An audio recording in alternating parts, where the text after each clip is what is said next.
I think the home warranty industry, part of the bad reputation is that expectations weren't ever set, or they were set incorrectly for people.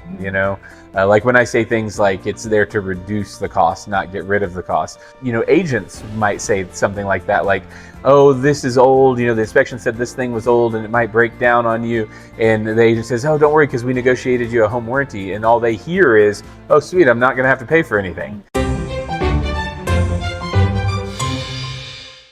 Good morning. I'm here with Theron Smith, and he is the Director of Real Estate Sales for Armadillo. Yep, Armadillo Home Warranty. Yeah.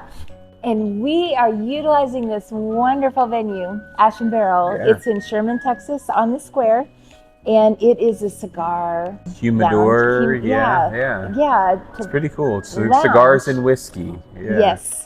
I don't know if you're familiar with this program, but they're a great company. I am so impressed. I can't tell enough people about you. Well, we appreciate that. All the people to hear are good. Yeah. Yeah. Well, I know that some of you may be familiar with home warranties. You may have not a good image of them, but we're here to talk to Theron because this company is a company you need to get acquainted with and learn all about, and how they can help you if you're a homeowner or if you're getting ready to purchase a home. Yeah, absolutely. We created Armadillo with the mindset of home warranty needing that extreme makeover is what we call it. So we started with a contract, and we simplified it, made it much easier for a homeowner to see and understand what's covered. Most home warranty companies' contracts are 15, 20, 30 pages long. And no one's going to take the time. Let's be honest. We all skip the terms and conditions every time online and all of that stuff. That tiny little print. Yeah. This much tiny little print of what you don't cover, what you do cover. And it's like mind-boggling, because half the things I'm not even sure I understand. Yeah, most people don't even know what the parts are, Right. like especially when you get down to individual parts on a water heater and HVAC system. If I say plenum, most of you are like, huh? So we tried to simplify it and make it easier for the homeowner. And then on top of that, we wanted to make the homeowner more in control, have a little bit more flexibility to how that process works. When you think home warranty and the negative things you've probably heard, I would say 90% of them, maybe 95% of them, revolve around contractors. It's always, oh, well, that person they sent, or it took their person this long, or that person didn't know what they were doing, those type of things. And so we do have a network of contractors, and we're more than happy to assign people from our network, and we make sure we vet them, make sure they're reputable. But we also tell the homeowner from the very beginning, when they put in a request, they can say, you know what, I have my own person. I have my own plumber. I have my own HVAC guy who comes and tunes up my system twice a year. I trust they're going to do the right thing. I trust they know what they're talking about, and they're not going to steer me wrong. And they can do that from the very beginning. The traditional model of home warranty for over 50 years was you put in a request and you wait for them to assign someone, and that is your option.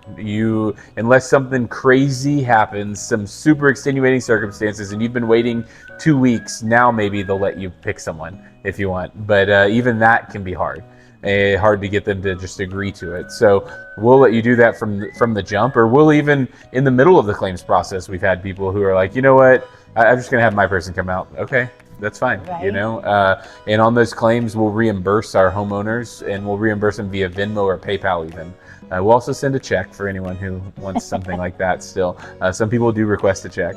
But yeah, so it was about making a home warranty that's much more, homeowner-centric, customer-centric, so they have a little more choice.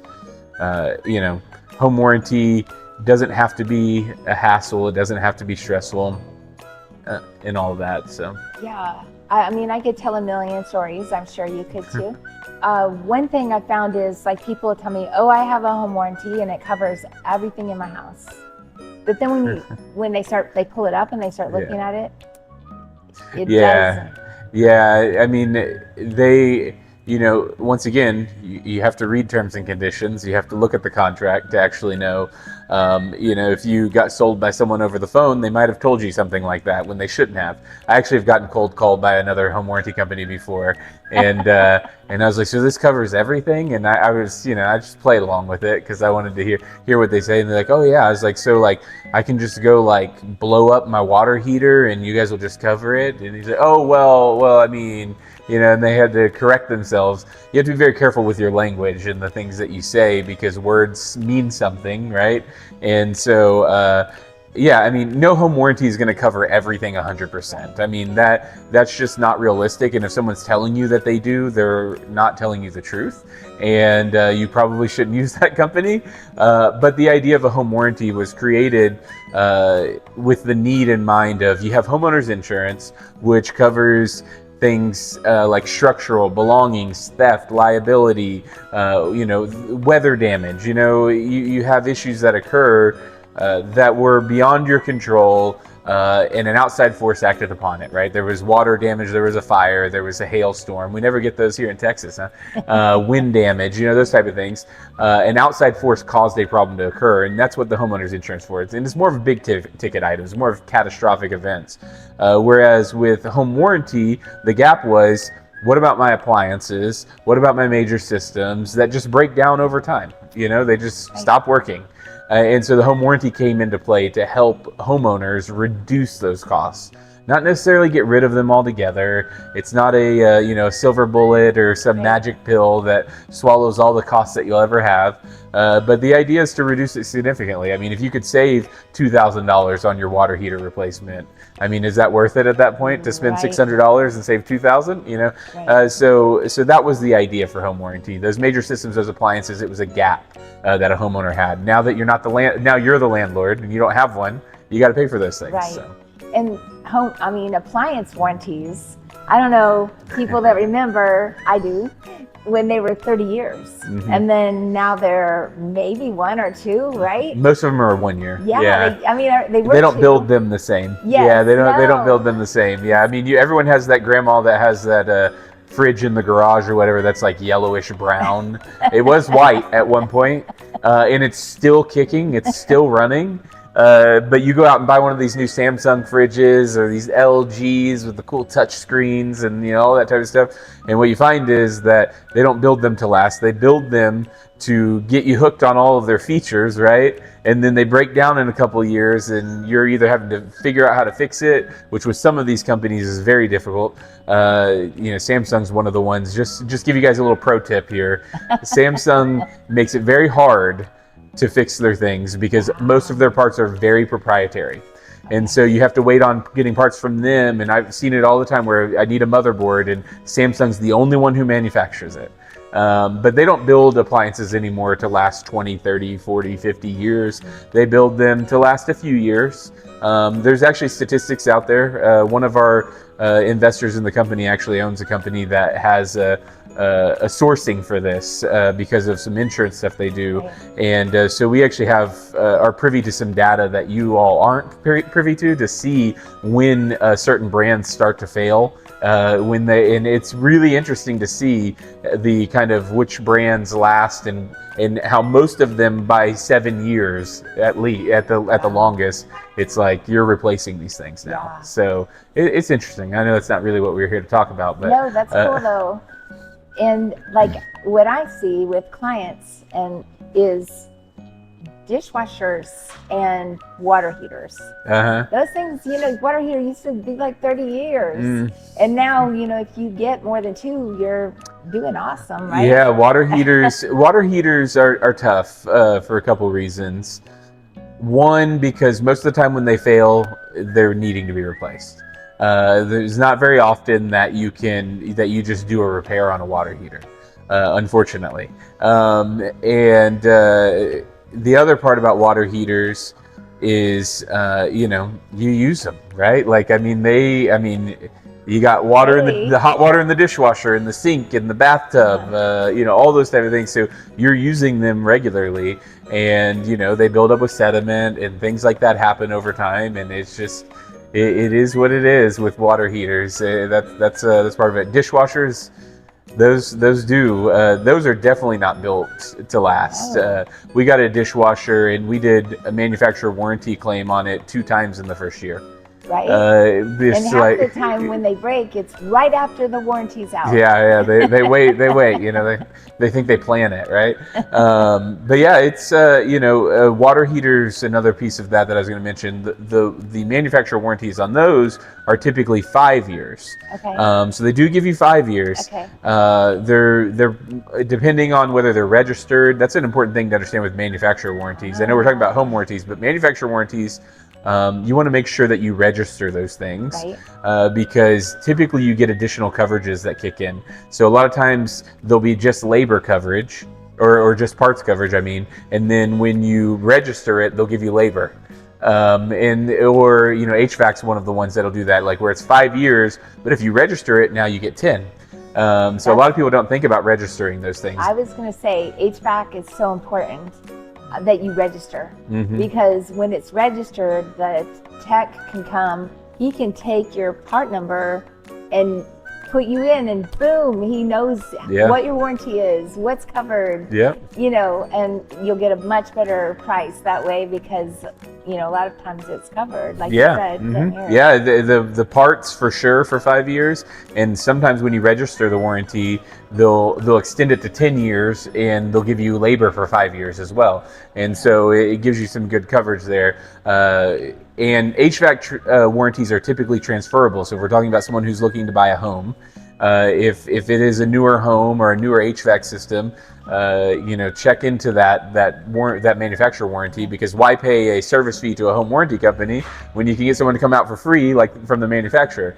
And with water heaters, though, most of those are not transferable. So a lot of people don't realize that. Most water heater companies have a clause in there that says not transferable. And nobody knows that until they need it.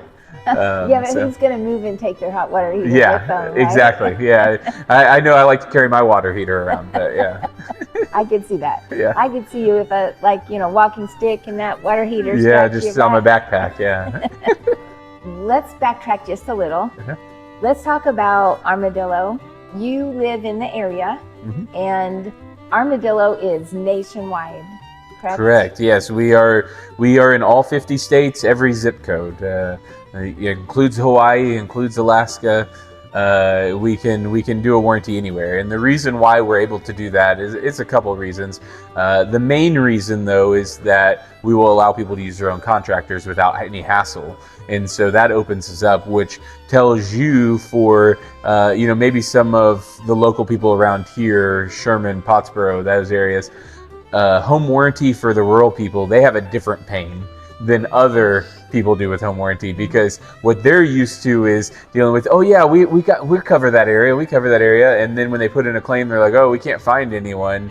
Hold on, let us look, and it's 2 weeks later, and they're still looking. I've had people wait 8 weeks for plumbing, and they're like, and then when they do send someone, they're from like Dallas, hour and a half away, those type of things, and that person may come out once, but then they're like, the claim might not be worth it to them at that point. They're like, well, I'm not going back out there to fix this $20 part and get paid $100, whatever my discounted rate is with the home warranty company. And so Armadillo's created a solution for those rural people, a solution for those people that live out on land and, are out of the city limits and, used to not be able to save on the repairs. They just had to deal with the cost, and it is what it is. Now you can actually save on those repairs with the home warranty without waiting 8 weeks for someone to come from 2 hours away to come look at it. That is a huge benefit in our product and how we've created it. So even smaller towns, Leonard, the smaller towns, they're really at the mercy. If they have a home warranty that's not set up like yours, like Armadillo, because there's just nobody. And the contractors, if you look at it from their perspective, they have a lot of business, and they can only afford to take so much business that's going to pay them a discounted rate, right? Yeah, so typically what you see with home warranty contractors, so we'll pull back the curtain here a little bit, is most of the time the companies that contract with the home warranty companies are contracting and they're getting paid at a discounted rate. So basically the idea is I'm not paying any marketing to get this business, so I can take a little bit of a cut off of that, right? I can take a discount on this. So what companies do you think most benefit from that? Not the big companies, not the ones that are well established typically. It's going to be newer companies trying to get a leg up, trying to get more business. And so once they do start getting more business and they start getting their name out there, now it's like, well, I could work this retail claim, or I could drive an hour over here to this discounted warranty claim. Which one am I going to choose? Right. And then also they, with the traditional world of home warranty, especially with the bigger box companies out there for warranty, they have a lot of stipulations and a lot of metrics that they put on these contractors. No one wants to talk about that, but what they'll do is they'll actually measure how many repairs versus replacements these contractors are doing. They'll put different metrics that they want them to meet, and if they're repairing too many times or replacing too many times over repairing, they start pushing them down the list and not giving them as much business. So this is something just to peel back the curtain as to why contractors tend to fall out of home warranty usage, or they tend to not care as much anymore. Right. Is because over time they get enough business and now they're like, well, I don't really need to work this discounted call anymore, and I don't really need to deal with the hassle of this discounted call, those type of things. So. Right. So, I mean, it makes a big difference. This is their brochure, and I was looking through it because I was thinking there's a little part where you talk about your exclusions. Yeah. There's I don't think there's one in that one. No. Right there. But yeah, we have compared. I mean, basically, here's the deal. You have a traditional home warranty contract is typically written like this. You have, the first page that talks about all the things, right? Like it talks about, who the customer is, how contracts are written, right? Then when you really get down into the coverage items, what happens is the way it's written is you have covered item, paragraph of exclusions, covered item, paragraph, so, HVAC, plumbing, electrical, dishwasher, and you have what's covered, what's not covered, what's covered, what's not covered. The way our contract is written is a little bit more simplified, and basically you have the first page is a declaration page almost. It looks like an insurance declaration page, and it tells you the items that are covered, what your limits are on those, because instead of a bunch of exclusions, we put dollar limits on everything. And then you get to the next page and it says, you have one paragraph and it says, what's not covered is what it says. That's the title, and it's one paragraph. And then you move on to the rest of the coverage stuff. So that's all. It's not covered item, paragraph exclusions, covered item, so you don't have to really have a law degree to figure out what's happening and what's covered. It's pretty straightforward. Yeah. So. And that's one of the things that I'm so thankful for. Yeah. For homeowners all over, and my clients looking to buy because they want to know, what is home warranty? Yeah. And what does it cover, and why would I want to spend an average of $550? Yeah, it just depends on what you want covered. Yeah, you have different plans. Yeah, I mean, they range anywhere from $450 all the way up to $1,300. Yes. So based upon what the size. No, you don't do it on size. No, we don't do a square footage limitations right now. We don't have any square footage limitations. Really, the difference in our coverages for these real estate plans are you have a base and a base plus plan that cover the same things. It's just the limits go up on the base plus. Right. And then the standard and premium, they cover the same things. The limits just go up on the premium. Okay.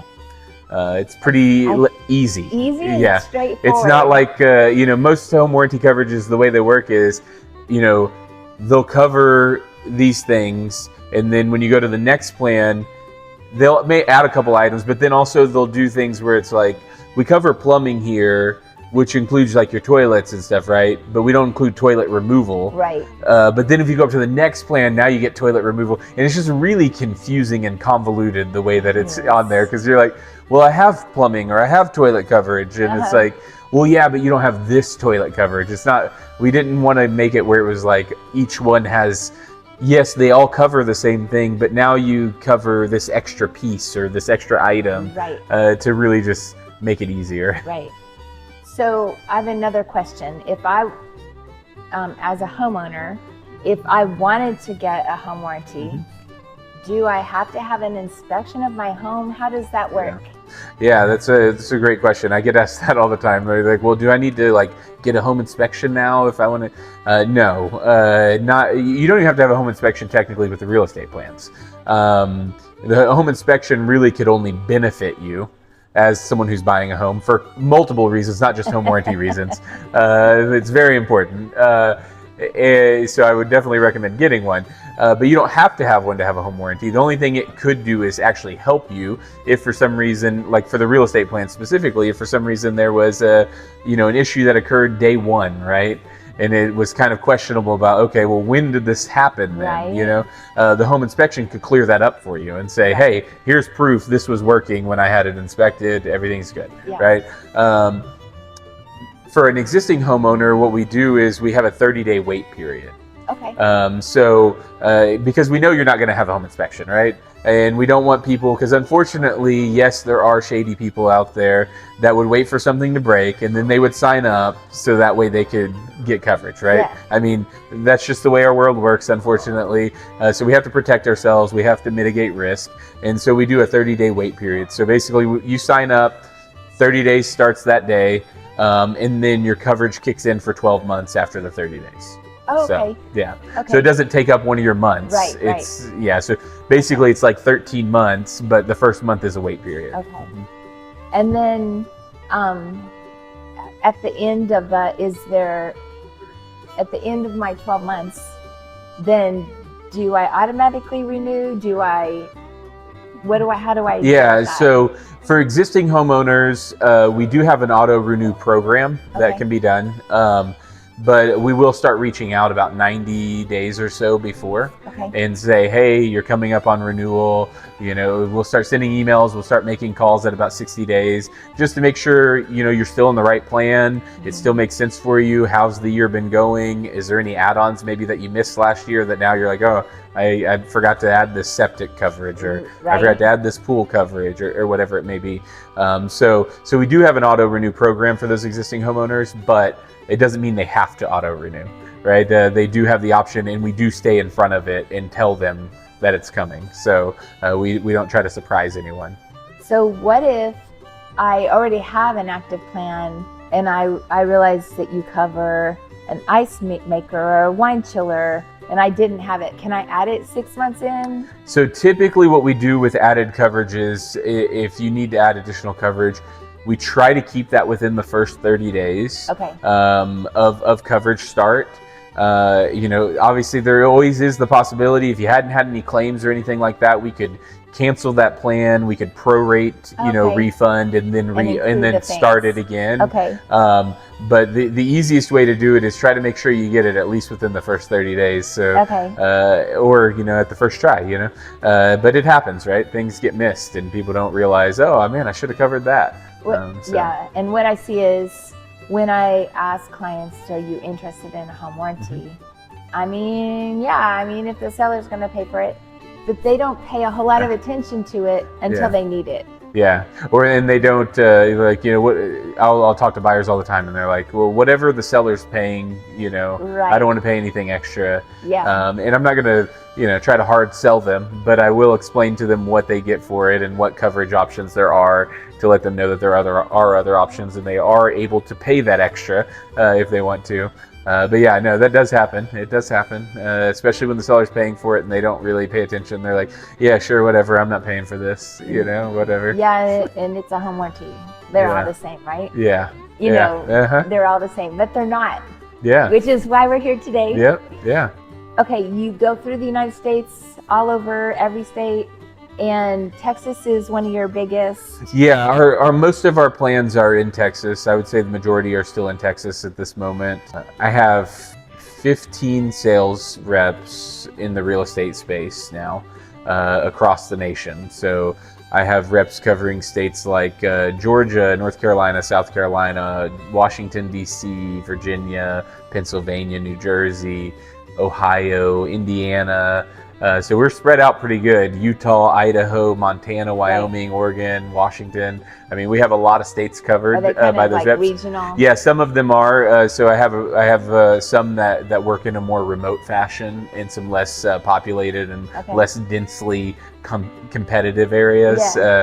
New Mexico. So I have a remote rep, and she sells in New Mexico and Kansas and Missouri and North Dakota, South Dakota. Oh, wow. Places like that. So yeah, I mean, we are spreading that footprint out, and I would say, we're getting a lot of plans in New Mexico. Actually, that's a pretty become a pretty hot one. But Texas is still leading the pack as far as that's concerned. Well, I mean, we're a big state. Yeah. With a lot of people. And Texas uses home warranty. A lot of people don't realize. We had some changes that happened over COVID and post-COVID sellers market that everything went crazy, right? But Texas used to be at about a 90 to 93% attachment rate.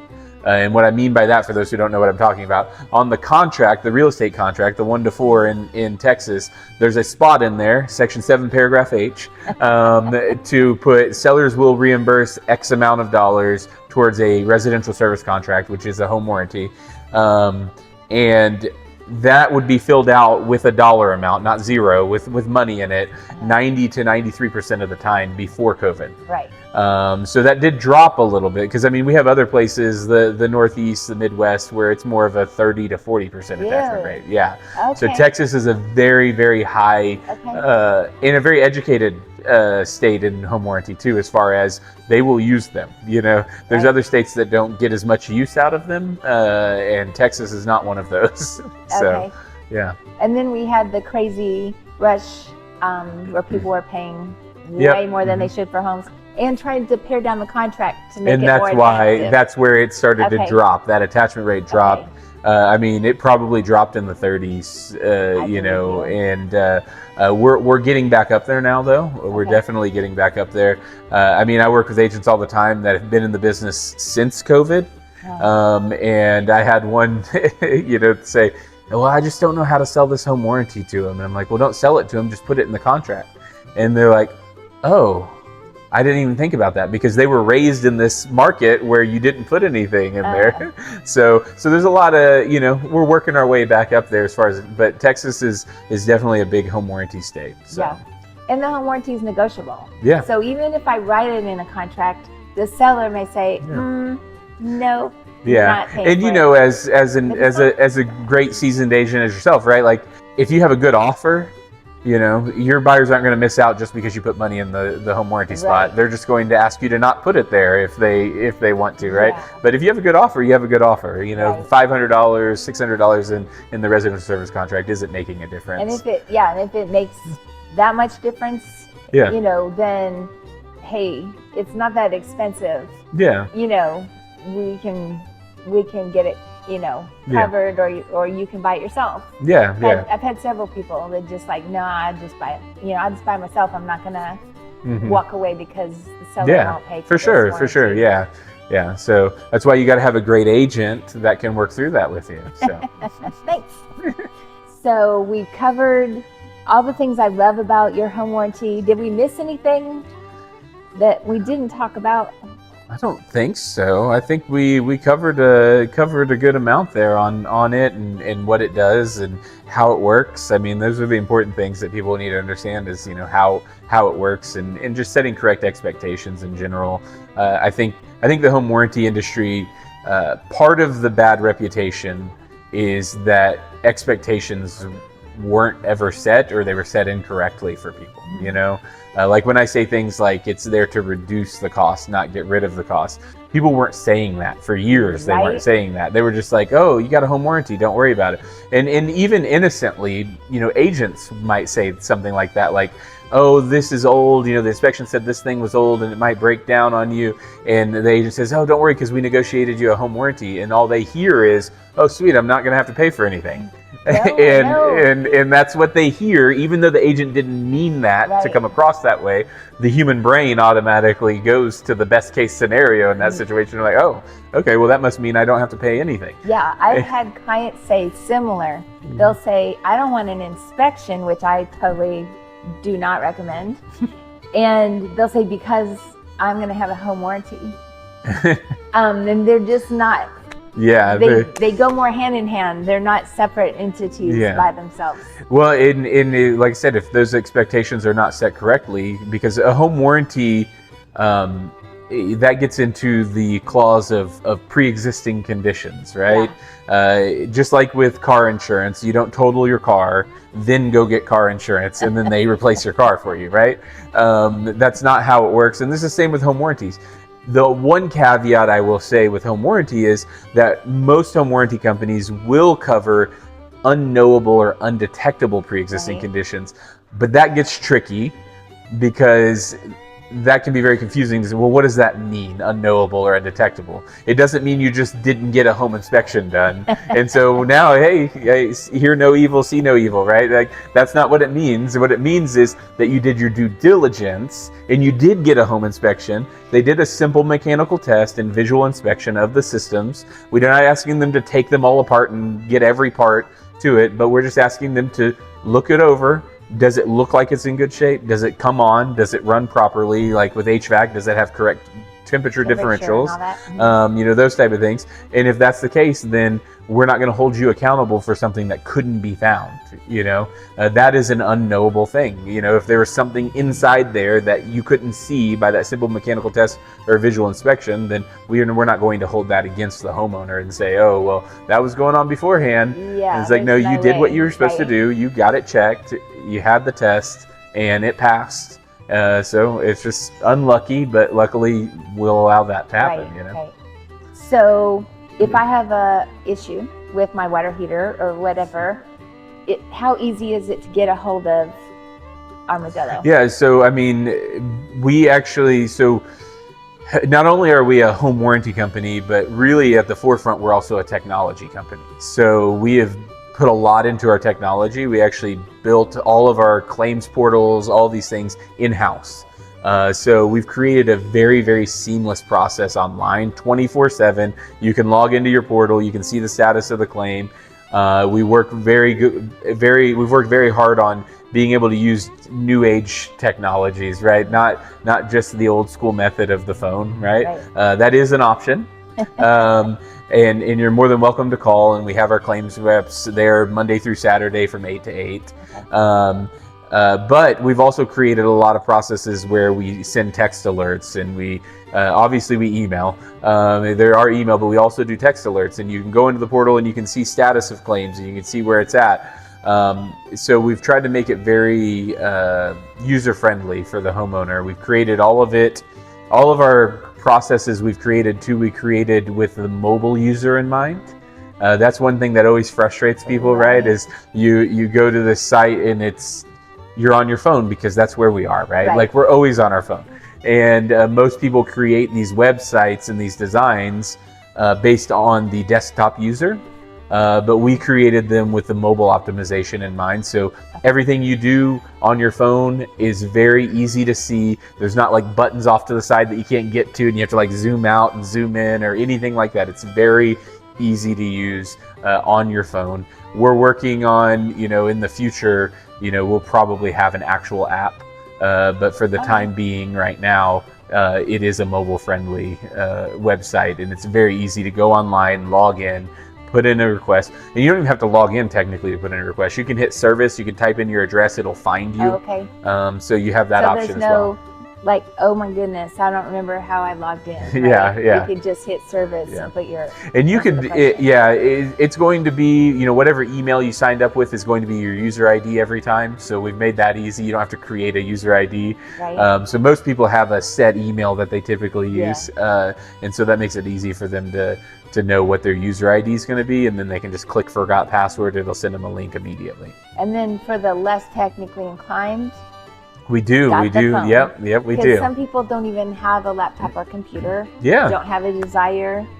Don't use their phone for anything but calls. Yeah. You know, so we still have a lot of those people. Yeah. We do have all of that as well. So we have a claims team ready to answer the phone. Like I said, 8 to 8, Monday through Saturday. We have our claims reps spread out across the United States because we're a completely remote company. But it's very beneficial to us to have an East Coast person, a Midwest person, a West Coast Mountain Time, whatever it may be, because that gives us much more stretch into the hours of the day. So So your website, is it easy to remember? Armadillo.one. ONE. Like how simple is that? Yeah, and it's unique to have the .1. Every time I tell someone my email address, they're like, one? They had already started writing calm, but it's .1, ONE. It's the number 1 spelled out. So is there a story behind Armadillo? I just always wanted to ask you that. So if oddly enough, the name Armadillo was actually there before the company. Our founder, Matan, he liked the name, the animal, all those type of things. He was looking at some different business ventures, those type of things. And so he actually had the name picked out before the warranty company. But what I like to tell people is that the Armadillo has a hard shell of protection, just like we are the hard shell of protection for your appliances and your major systems. And I'd like to say that was how the name came up, but it's not. It just happens to be a happy coincidence. And if you go to our website and stuff, you'll see the cute like superhero armadillo and all those type of graphics. It's very fun to play with there. So it's made for a good mascot, so to speak. Yeah, it is. Well, Theron, I have enjoyed talking with you. I hope that we've given people information that they can use. You're here for questions like title company calling you, right? Or realtors calling you. Yeah, anyone who has questions, mostly about home warranty, but I know other things too. So. Oh yeah, I didn't think about that. I mean, if you have other questions about life, I can do that too. Yeah, I can counsel you. Whatever. I guess my point is you're easy to reach. We will be putting your website at the bottom of this. And all your contact information for Armadillo. And you're on social media also? I am on social media. It's something you have to be, And do you do like educational videos or anything like that? Yeah, I'm actually in the middle of doing a series of videos, Home Warranty 101. The styling. I just loaded part 6 today. So breaking down some individual aspects of home warranty in general. So on my my Instagram, Home Warranty Guru is my Instagram. I've done some reels and they carry over to Facebook as well. But yeah, so I have those going out. I've been trying to do weekly those specific ones. But yeah, so you can find a lot of stuff on there. That's cool. But you'll be able to find this video if you're not already watching it on YouTube, on social media. He'll have it on his social media. Yeah. So you're with Home Warranty Armadillo. My name is Kim Elizabeth. I'm a realtor, and we're both here to help you. Yeah. Awesome. Thank you. Yeah. Thanks for having me.